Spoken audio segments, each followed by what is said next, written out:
Before we begin with this game, I want to say something immediately before we begin.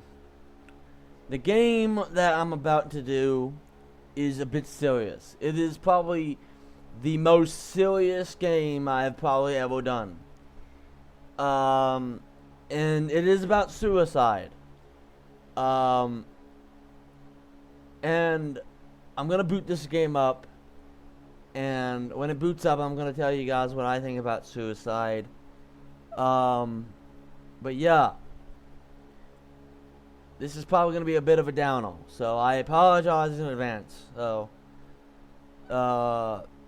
get prepared for possibly some very, depressing few minutes. So, yeah. Depression. Suicide. I would like to say that I've never suffered from these things, but I have. Luckily, not for too long, and it's never escalated to an attempt.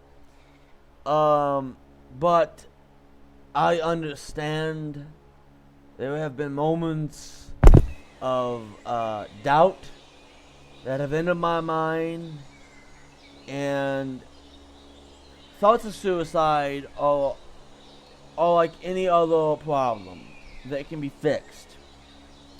They can be remedied. We can avoid these things.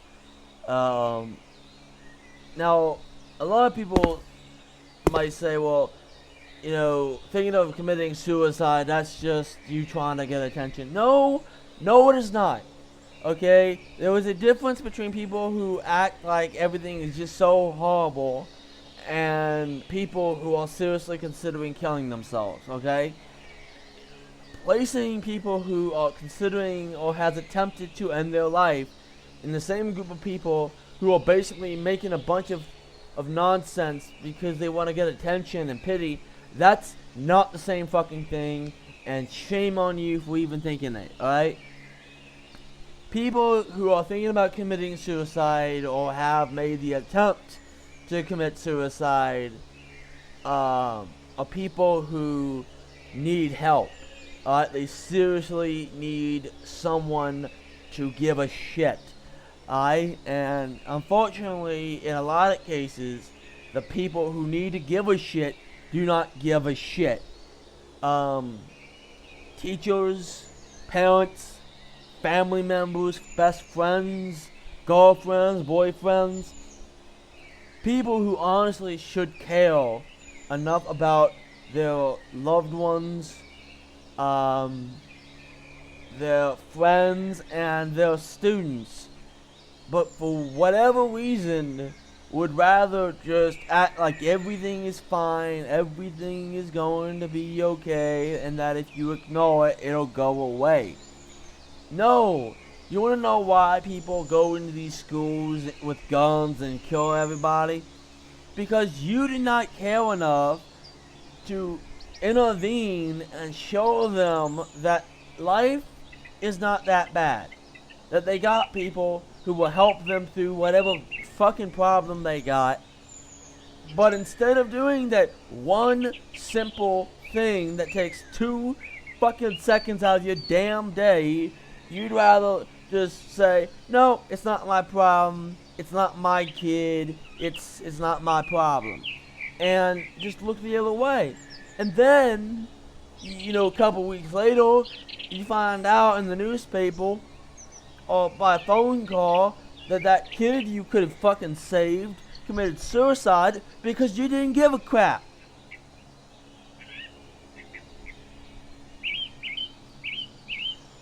I'm sorry, but to me, people who obviously see there's a problem and then do nothing, are in my eyes, murderers. You could have saved them, but instead, you did nothing, and that led to them dying.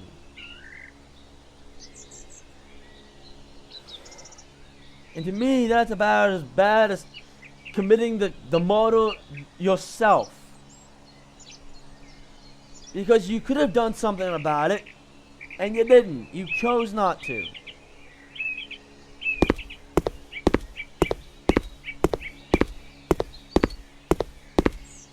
And for those people who have attempted and then realized that life is worth living, congratulations, And for the people who have helped you to realize that life is truly worth living, give them a hug, make a YouTube video praising them, give them the attention, because those are the people, those are the everyday heroes.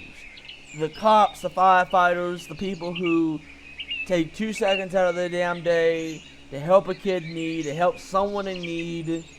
If it doesn't benefit them, but they still do it. Those are the heroes that we should make statues of and make documentaries about. Instead of, what the news tends to do, which is some guy goes into a school and kills a bunch of people. Some guy goes into a theater and kills a bunch of people. Some closed-minded bigot goes into a club and kills a bunch of people. But instead of doing what needs to be done, they basically give the killer kind of this 15 minutes of fame and prop him up or haul up or them up on a pedestal and say, look at these guys. These are the people that we're going to be talking about for the next fucking week and a half. Instead of the families that they killed, you make the martyrs the superstars for news, for a literal week or two. And I cannot imagine how horrible that is. To watch something someone going into a theater or to a club and killing a bunch of people, and then they basically get rewarded with 15 minutes of fame and a whole news cycle about them. But you don't hear about the kid that committed suicide. That's not newsworthy. Who cares about some kid in Kentucky that committed suicide? Because all of his friends basically were assholes to him, made fun of him because of him coming out and saying that he's gay. Well, fuck you then. Fuck you.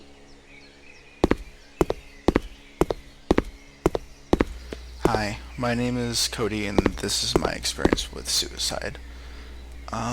About when I was 11, it was 11 or 12, I was having a lot of thoughts. I was a bit confused. I was on all sorts of medicine. Literally, it was just like pills upon pills, and it just wasn't working. And eventually, I told my therapist that I was having some serious thoughts of suicide. So they called an ambulance, and I actually got a pretty cool ambulance ride to a hospital. And it was pretty decently far away. Any relatives, the one that come to see me, they had to actually rent a hotel there because it was pretty far away. But it was the hospital had this special program that had a bunch of people in it that were considering suicide, and some people that were actually considering homicide, which I thought was a bit scary. Although the people that were considering homicide were actually put in their own rooms, specialized rooms behind a locked door that could only open through an electric button or something like that. And everybody would be assigned one roommate. So they walked you through being grateful about what you have, saying sorry to everybody. While I was there, I made a lot of, I guess, temporary friends. I haven't actually talked to anybody that I met there, but after I got out. But there was arts and crafts, and it was a very confusing time.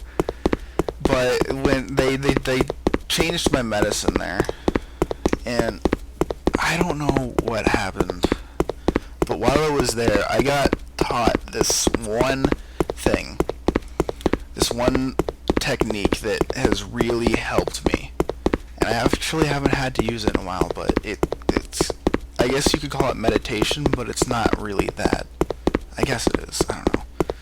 But you would sit and he taught me this. It's basically like vivid imagery. You would sit down, close your eyes, and then you would breathe through your nose and out through your mouth, and you would do that for hours and hours on end.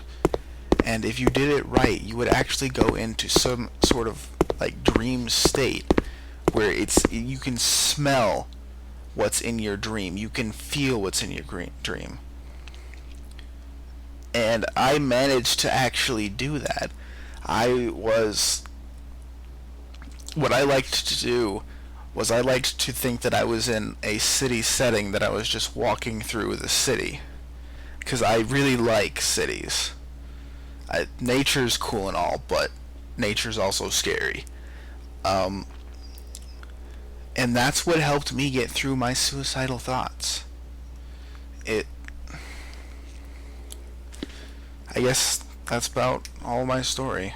I mean, there's some funny aspects to it, like my dad used to visit me, and my dad don't have the greatest relationship. He came with my little brother Mikey, and I had a friend that was sitting behind me, and while we're just sitting there, he doesn't know what to talk about, I don't know what to talk about, my little brother doesn't know what to talk about. We were literally just sitting at the same table, staring at the table, saying absolutely nothing for like 10 minutes straight. It was so awkward. But I guess the moral of the story is you need to find something that helps you. You need to find a technique that helps you. There are tons of techniques that are taught there, like grounding. Grounding is a technique where you grab anything near you, probably the chair that you're sitting on, and you squeeze it. It tells you that you are on this earth, that you're not just something that doesn't exist. Put your feet on the ground. Feel the ground. And that didn't really work much for me, but it has worked for other people. So you need to find something that helps you. Since then, I actually don't take any medicine at all now. I used to take like a ton of medicine, just like a boatload of medicine. Now I take nothing, and I'm totally fine because I have that technique. Find your technique. Very powerful stuff. You know, I mean, I'm happy that I've never actually had to, that it's never escalated to that point with me.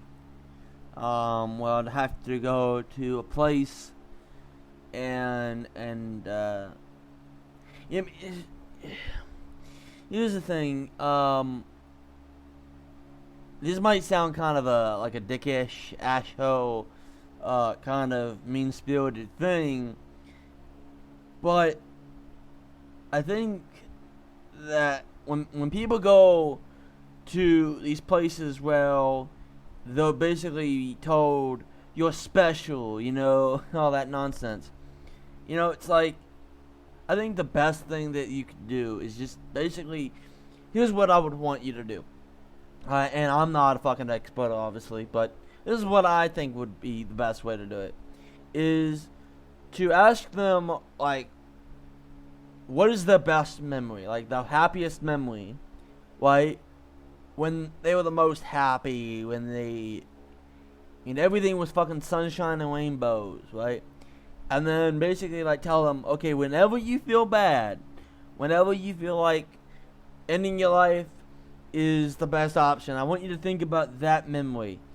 That day where you were at the beach with your dad, building sand castles and going out and swimming in the ocean. Or maybe the day where your father taught you how to fish, and you didn't catch nothing. You spent all day and all afternoon basically just throwing the damn thing out there, and you didn't catch nothing but seaweed and maybe a boot. But it wasn't the point. The point was that your dad was there, you were there, and you spent time with your father. You had a good time, even though you didn't catch nothing.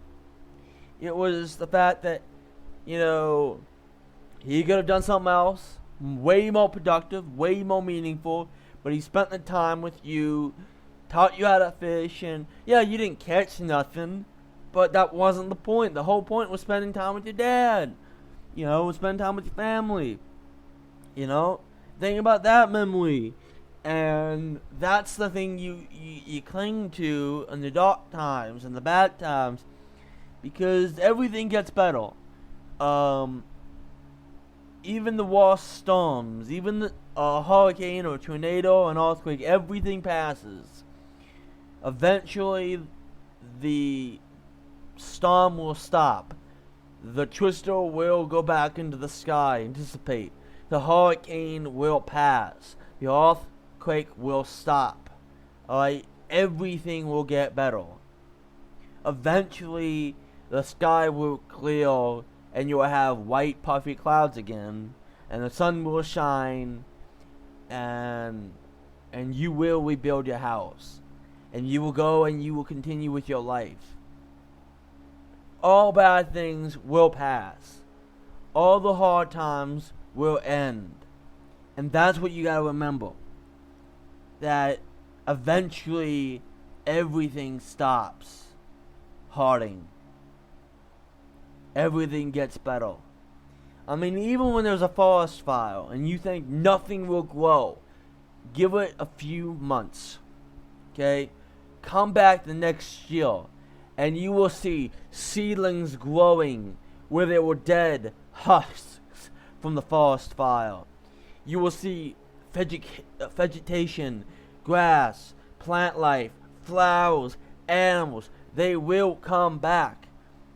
Soon after the forest fire has burned out, a few weeks later, you will start seeing grass. You'll start seeing flowers. You'll start seeing bushes growing. You'll start seeing the foxes and the birds coming back. You will see life continue, because life will go on. Eventually, everything gets better. That's the whole point I'm trying to make, is that everything eventually gets better, and you just have to wait for everything to get better. And sometimes that means you have to speed it up a little bit by actively participating in the progress of getting everything better. I'm not saying it's going to be easy all the time, but going into a ball and giving up is not going to solve anything. It is just not going to solve a damn thing. You gotta fight every step of the way. You gotta prove to the world, to yourself, that you are better, that you are stronger, and that whatever it is that is pulling you down, you get some bolt cutters and you cut that link to your problem. You break the link of whatever it is that is dragging you down, and you let that problem sink into the abyss, and then you go up to the surface, and you get into that shoreline, and you shake off all that water, and you go and you live your life.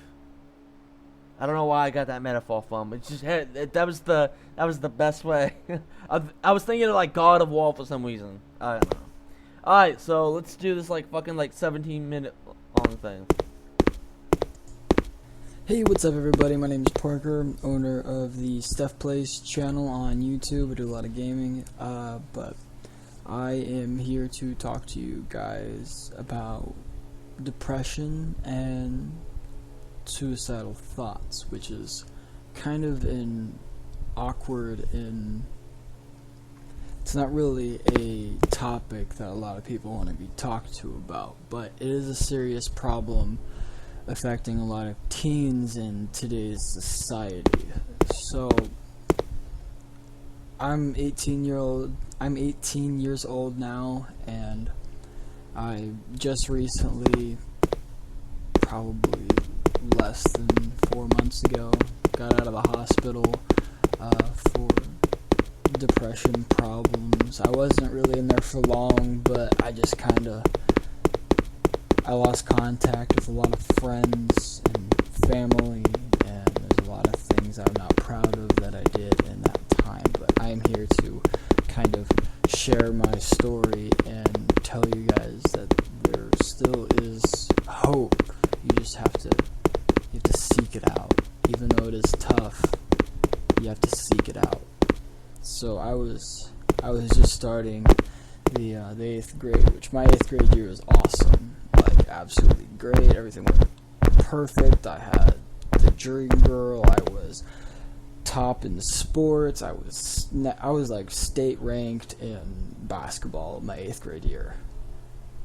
But during the end, like the entire year, my grandma had been terribly affected by bone cancer, and from a kid that was like, I was 13 years old in the 8th grade. Like I was not one of the older kids.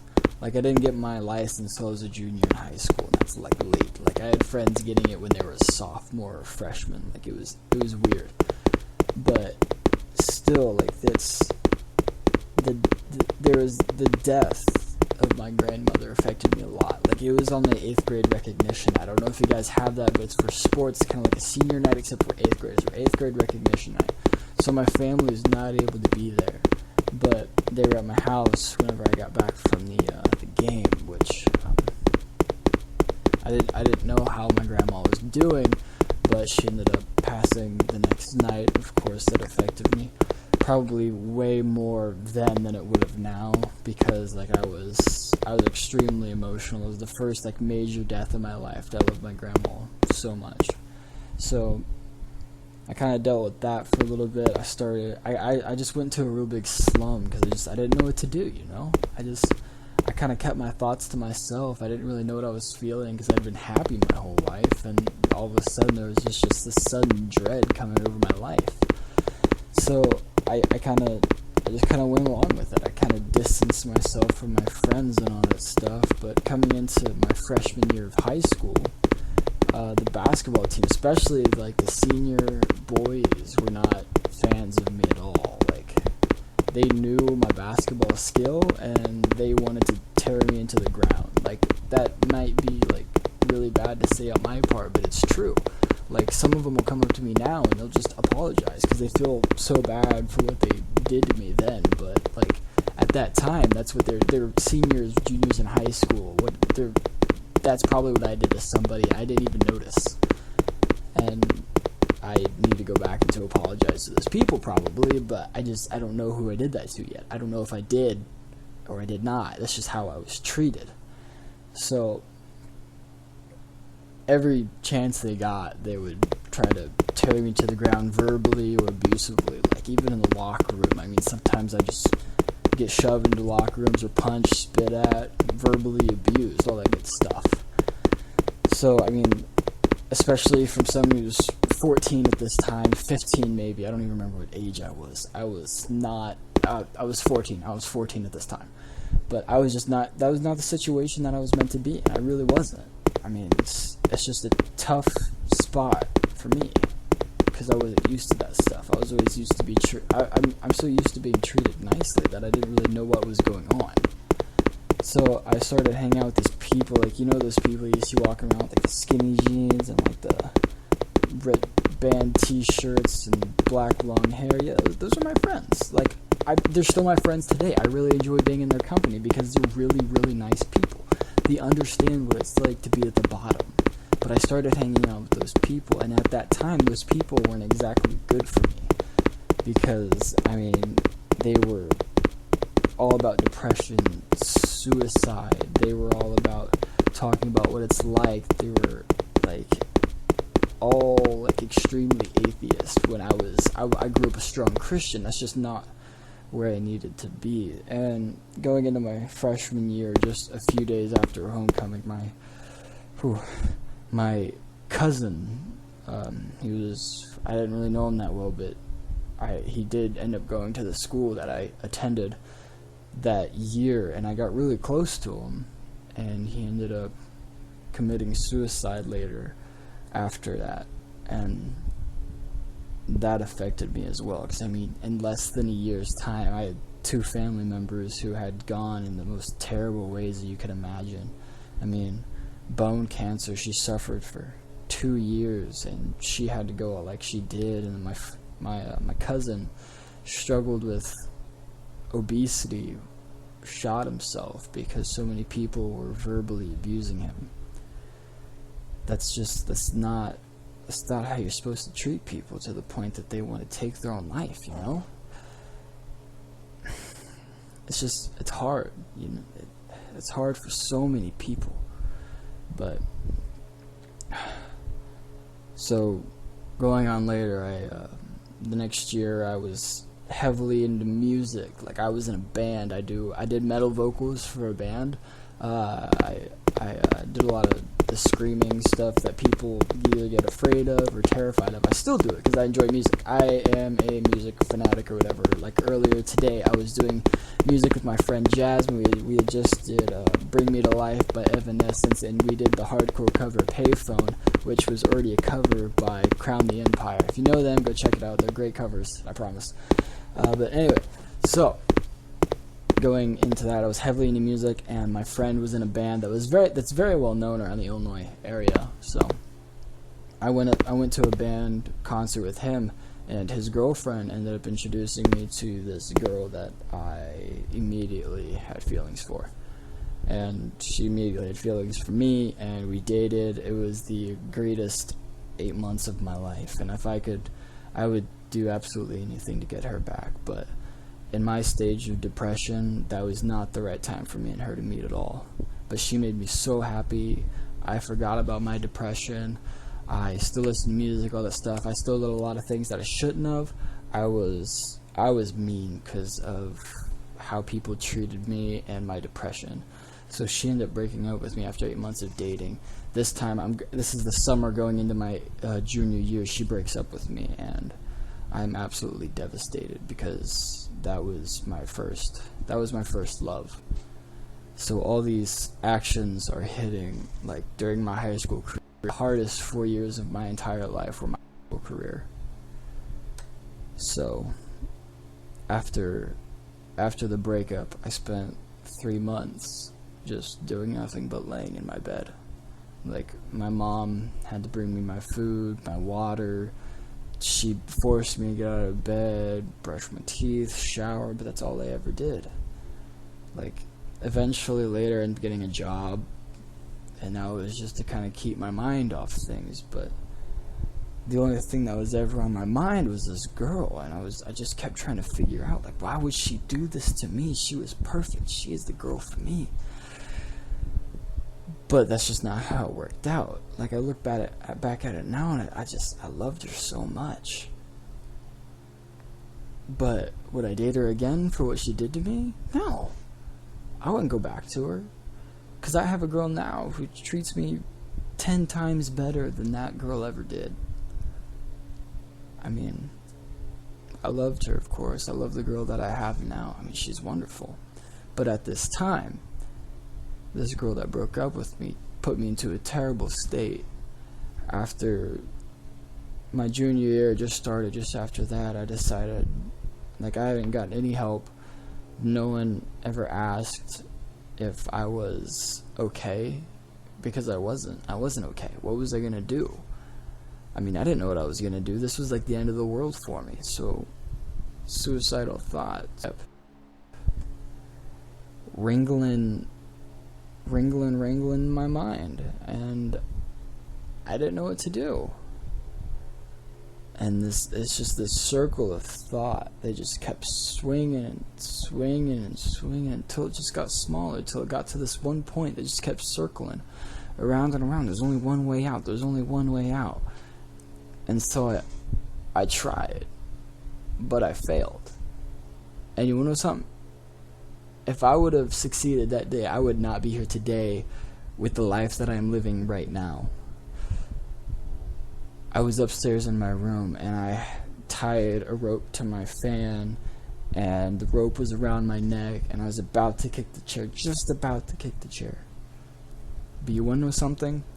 I have this friend. I have a friend. He is my best friend today. He stormed in the room. He tackled me to the ground. Luckily the rope came off the ceiling fan, or else I probably would have died or whatever. But he took me to the ground. He's like, "What are you doing? We need to get you help, blah, blah, blah." He shows me all these great things to life, and I could never thank him enough for what he did to me that day. I mean, at the time I was a little upset, but today he's my best friend, and I can never repay him for giving me life today. And after that, I've never looked at life the same, you know? Because, I mean, like, you have all these series of bad events, but you want to know something? It's gonna explode into something absolutely incredible, because you might look at your life now as a child, and you're going to be saying, it can never get better from this point. But you want to know something? That's not the only thing that's going to happen in your life. You're going to have ups, and you're going to have downs. But no matter, like, everything that happened in my life, the reason I got depressed was so stupid. Because, I mean, it's selfish by my point of view. Because if you look at it, so many people live worse lives than me, and they live every day as if nothing ever happens. And I looked at my life, and I'm like, this is awful, because I was a spoiled brat. And I look at life today, and I'm just so damn thankful for the life that I am living right now. Because you want to know something? I enjoy making videos. I enjoy editing videos. I enjoy getting feedback on the videos that I make. I enjoy the sports that I play. I'm just about to go to college, and I'm going to play basketball for a college team. If I would have taken my life that day, I would have never had this opportunity to play. It might be Division 3, but that doesn't matter. Like, I am playing college basketball at a Division 3 level.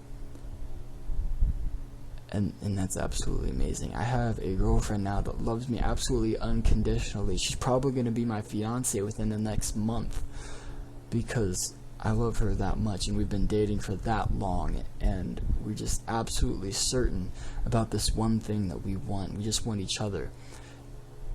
And yes, there are still going to be days where you're still going to have those days of depression that are still going to hit you so hard that you don't know what to do. But you want to know something? That's just a day. That's just a week. That's just a month. You want to know something? You might live to 100 years. You might live to 50 years. But what's 50 years? What's 100 years to just the short time in your life that you're going to say, like, I want to take my life? But you want to know something? You're living such a big life on this earth, and depending on your religion, you're going to go on to live another great life. You're going to go on to be a judgment day. I don't know what your religion holds or what you believe in, but there's always something to look forward to.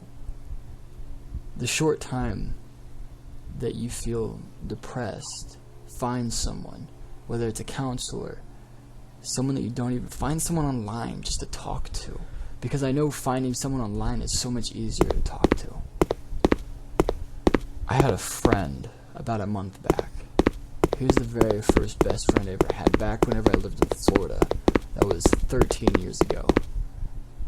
He was found about a month and a week ago at 7 a.m. hung in his closet because of a bullying problem he had at school. And he left a note for me. And the very last sentence said, "We only part to meet again."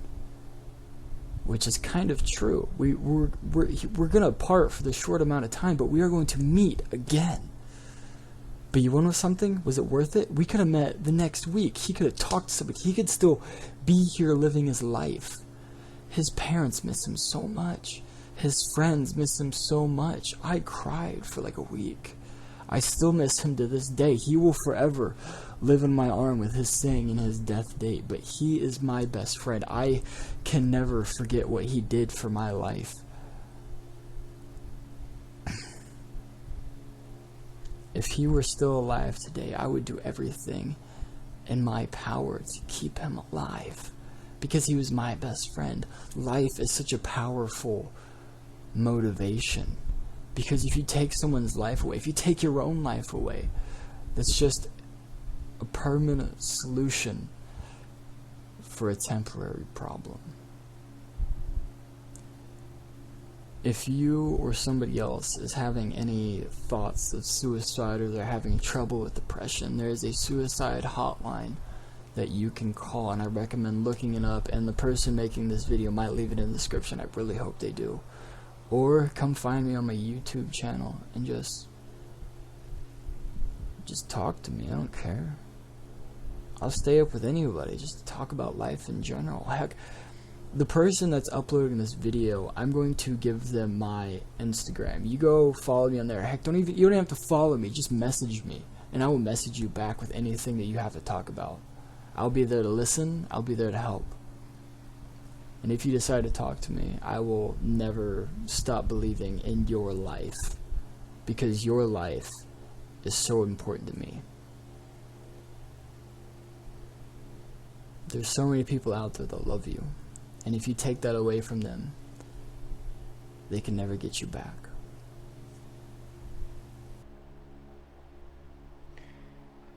Whew, alright, that was some helpful stuff, guys. Oh, wow, yeah.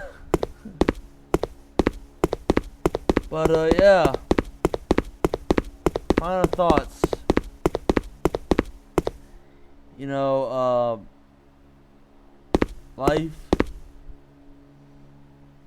This is what I want. You know, the last thing is like, alright, look at these trees. Alright, now look at these trees. You know what? You know what the difference between those trees and these trees are? These trees are living. They'll keep growing. Every year they're gonna give new seeds, and they're gonna grow even more trees. But these ones right here, they're dead. They're not gonna ever do anything ever again. They're just gonna stand here as an eyesore, and eventually someone's gonna come in and just remove them because they're gonna be such an eyesore. But these are gonna, yeah, this tree's gonna make that tree grow. That tree's probably gonna make another tree grow. But life will always go on. It's like this slice of cake right here. You know? I mean, this piece of cake right here is surrounded by death. By all this death of life. You know, these trees, they could have supported birds. They could have supported squirrels.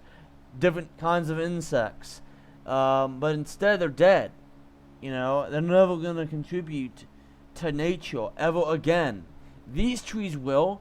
They're going to give seeds. They're going to give leaves to caterpillars.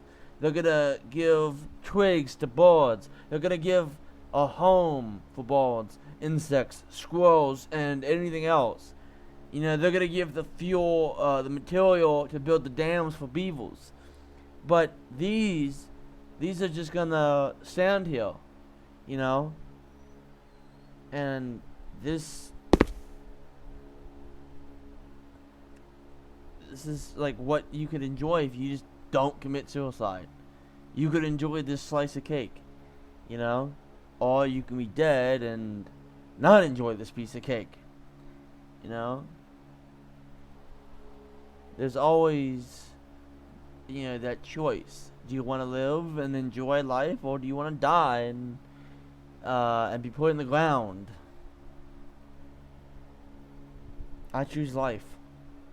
You know, I choose life because, you know, shit happens. Alright, bad things are gonna happen to you, but the important thing is it passes. It ends. And it may not happen quick. It may take a long time.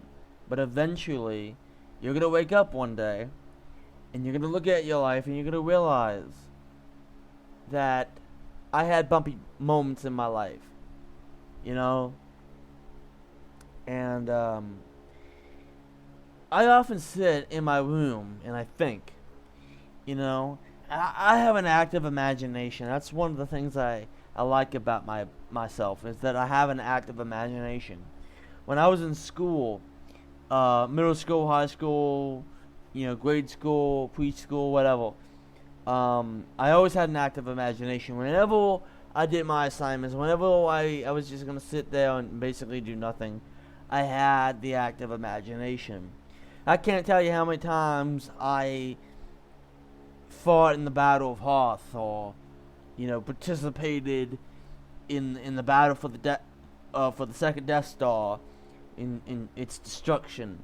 How many times I imagined myself as a Jedi Knight fighting the Sith or the Separatists, and I wouldn't have been able to do those things. I wouldn't be able to go and enjoy these movies that are coming out because I would be dead. If I committed suicide, I wouldn't have seen Episode 7. I would not have seen the Civil War movie with Iron Man facing Captain America and Spider-Man and the Ant-Man guy. I wouldn't have seen that movie. I wouldn't have enjoyed that movie because I'd be dead. And that's what you have to realize, is that when you commit suicide, yeah, you might be thinking that it's solving a problem, but then you don't get to wake up and see the flowers bloom. You don't get to see the leaves on the trees change color. You don't get to see those amazing sports moments that only happen once in a lifetime.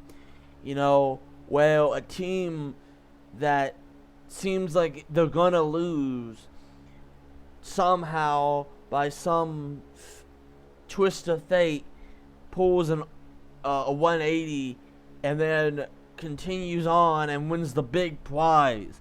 They go to the Super Bowl. They go to the playoffs, or they go and they play the big game and they win and they get the big trophy, and you won't be there. You won't see it. You will never be a part of the celebration because you'll be dead. Alright? Suicide is a permanent solution to a very temporary problem. All of those problems that you have, a relationship that ends, a fight with your father, a fight with your brother, a fight with your family, a fight with a friend, those can be fixed. Those can be mended. It takes time and a little bit of patience, but you can mend all of that. Alright? Any relationship you have with a friend or a family member or whatever, you can fix. You cannot fix it if you're dead. You will not get to enjoy this slice of cake if you're dead. You won't get to see the leaves change if you're dead. You won't get to see amazing movies and be able to participate in life if you're dead.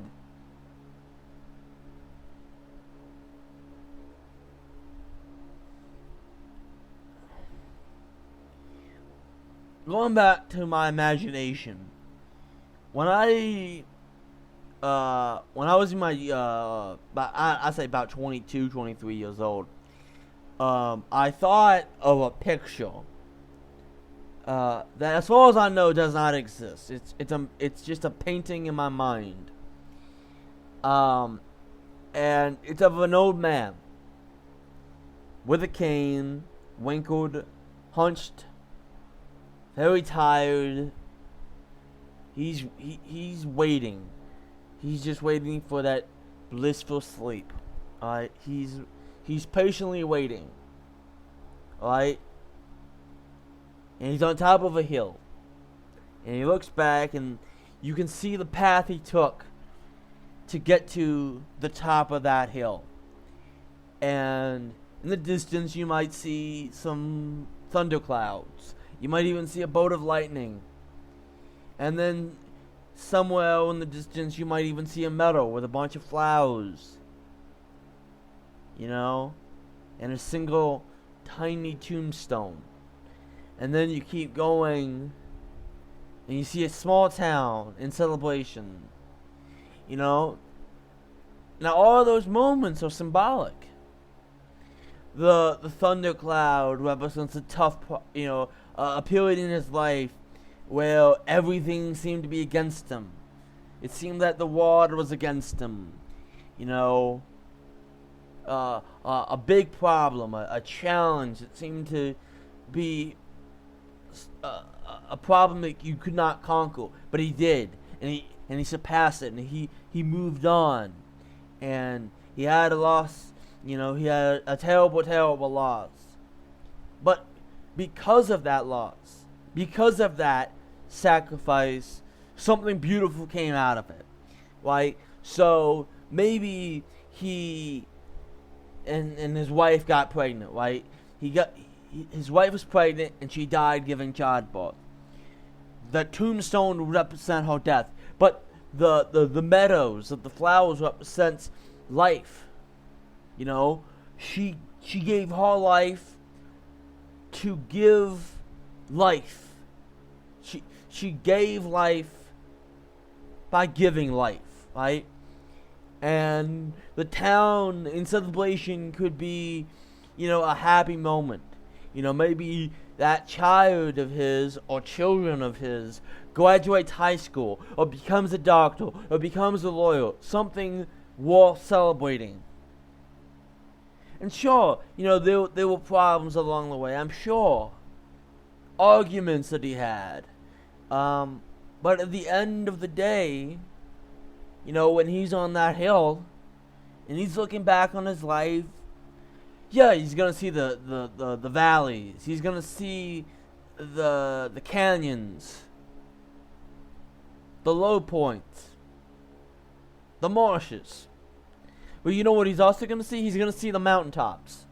He's gonna see those cliffs. He's gonna see those high points.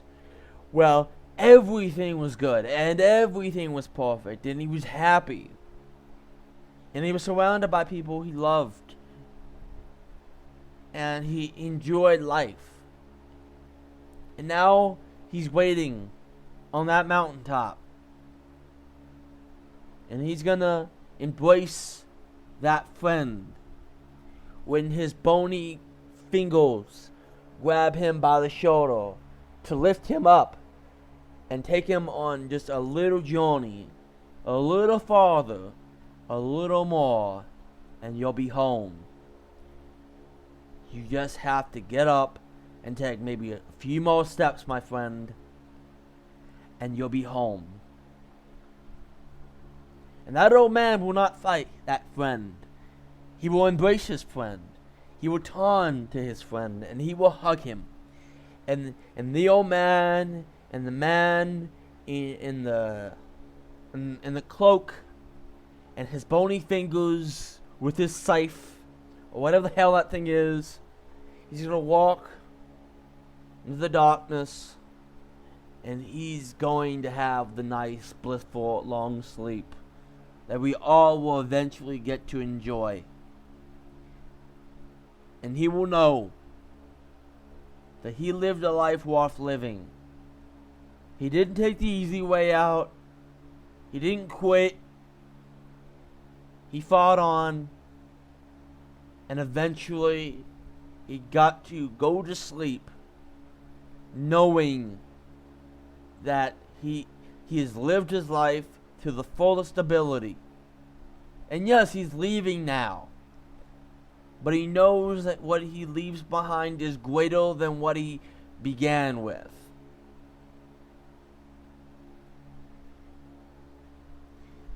Imagine if that old man, in this hypothetical situation, was in high school and he committed suicide. He would not have had that son or daughter. He didn't get to see them graduate. He didn't get to see them have kids. He didn't get to be called grandpa. He didn't get to be called daddy. And that's the important thing. In this madness that I'm rambling on, is that you have to just suck it up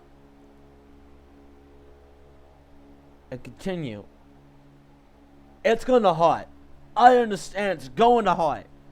Those stones are gonna leave bruises. And yes, doubt will come, and it might influence you. But eventually those bruises will fade. Those cuts will heal. And yes, they might scar up, and they may be visible. But you know what?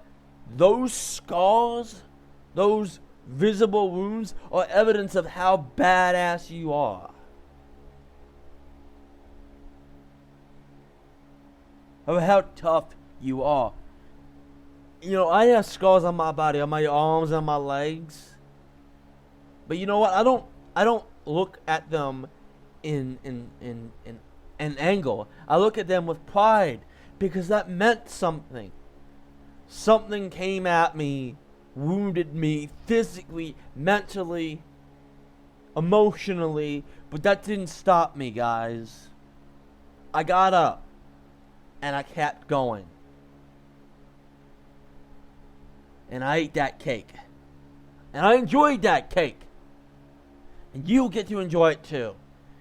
If you just keep going. One step at a time. That's all you need to do. It's gonna be a long journey. It's gonna take a long time to get to that hill. But when you do get to that hill, and you look back, and you see all the highs and all the lows, you're gonna realize something. You're gonna realize something real quick. At those highs, those mountaintops, those cliffs, are gonna be substantially more abundant than those valleys, those lowlands, those valleys, those canyons.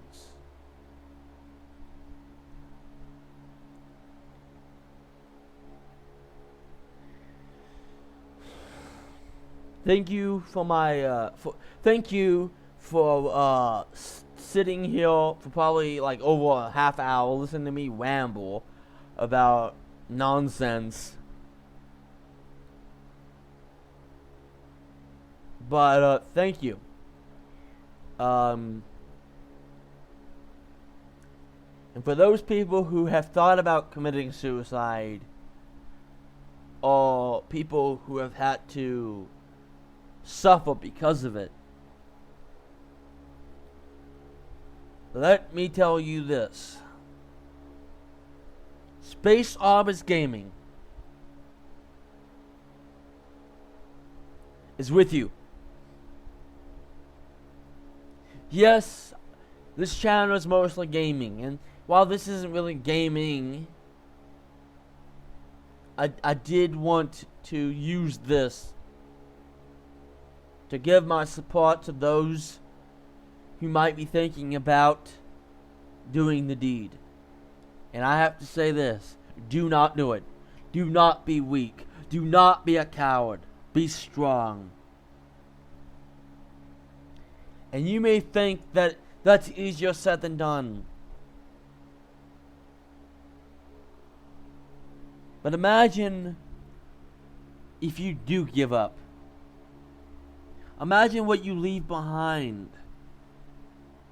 The kinds of wounds that you will inflict on your loved ones, on your closest friends. Yes, you'll be solving your problem, but you'll be causing more problems. Problems that can't be fixed because they are unsolvable. Think about what you give up if you do that. You won't get to become a dad. You won't be able to become a mom. You won't be able to become a grandfather, a grandmother. You won't be able to become an uncle because you'll be dead. You won't get to hug your nieces or nephews. You won't get to hug your sons and daughters, and you most definitely will never be able to hug your grandchildren. You will never get to enjoy a birthday. You will never get to watch movies with your best friends and your family. You'll miss out on all of that. The highs, the lows, the happy times, the sad times. You'll miss all that. Do you want to give that up?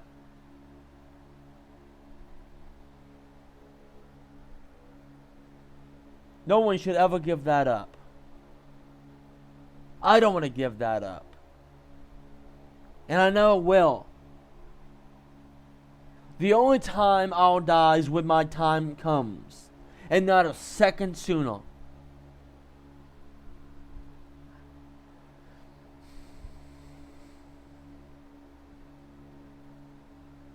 And to those who have watched this video, thank you for listening to me ramble. See you next time, guys.